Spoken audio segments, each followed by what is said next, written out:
Hi everyone, welcome to Concept Crush. Today we will understand a beautiful poem for Annie Gregory written by William Butler Yeats. ये जो pome है basically एक conversational pome है जिसमें pot और any Gregory में बातचीत हो रही है और उनके बीच में बातचीत हो रही है कि सच्चा प्यार और सच्चे प्यार करने वाले कैसे होते हैं। इस पोम में जो है पोट द्वारा एक एडवाइस मिलती है एनी को कि उसकी लाइफ में कैसा पर्सन होना चाहिए एज अ बिलोवेड और एज अ लवर। सो चलिए अब हम पोम को पैराग्राफ वाइज पढ़ते हैं और उसका मीनिंग समझते हैं। Never shall a young man thrown into despair by those great honey-colored ramparts at your ear love you for yourself alone and not your yellow hair। इस पैराग्राफ में pot any से कहते हैं कि अगर तुम कभी किसी पर्सन को रिजेक्ट करती हो तो काफ़ी होपलेस हो जाएगा, काफ़ी सैड हो जाएगा, बट इसका ऐसा मीनिंग नहीं है कि वो तुमसे सच्चे दिल से प्यार करता था। इसका मीनिंग कुछ ऐसा है कि वो तुम्हारी आउटर ब्यूटी से अट्रैक्ट हुआ था, ना कि उसने कभी तुम्हारी इनर सोल को समझा था। वो तुमसे सच्चा प्यार नहीं करता था, वो केवल और केवल तुम्हारी आउटर ब्यूटी से प्यार करता था। इस पैराग्राफ में रैम्पार्ट्स एट योर ईयर ऐसा एक फ्रेज यूज हुआ है जिसका मीनिंग होता है कि रैम्पार्ट्स बेसिकली एक प्रोटेक्टिव वॉल होती है जो कि फोर्ट के बाहर होती है। यहाँ पर रैम्पार्ट का मीनिंग एनी के हेयर्स से जो कि उसके फेस को प्रोटेक्ट कर रहे हैं। Now next para, but I can get a hair dye and set such a color there, brown or black or carrot, that young men in despair may love me for myself alone and not my yellow hair।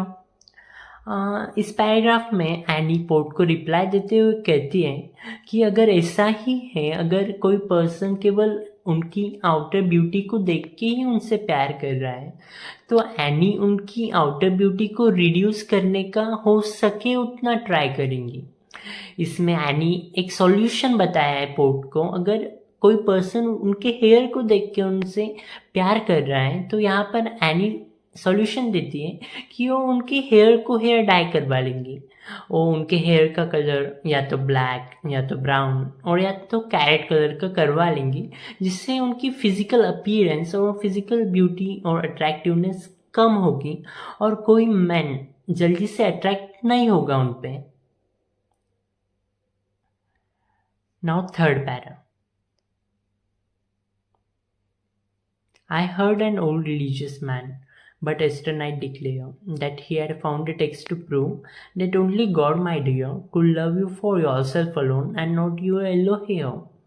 इस paragraph में port कहते हैं कि उन्होंने कल रात को एक धार्मिक व्यक्ति को कहते हुए सुना कि उसे एक ऐसा टेक्स्ट मिला है। यहाँ पर टेक्स्ट का मीनिंग किसी बुक से है, कोई नॉवेल हो सकती है या कोई स्क्रिप्चर हो सकता है जो कि उस धार्मिक व्यक्ति को मिला, जिससे वो प्रूव कर सकता है कि केवल भगवान ही है जो आपसे आपकी इनर ब्यूटी को देख के प्यार करते हैं और आपकी आउटर ब्यूटी को कभी नहीं देखते हैं।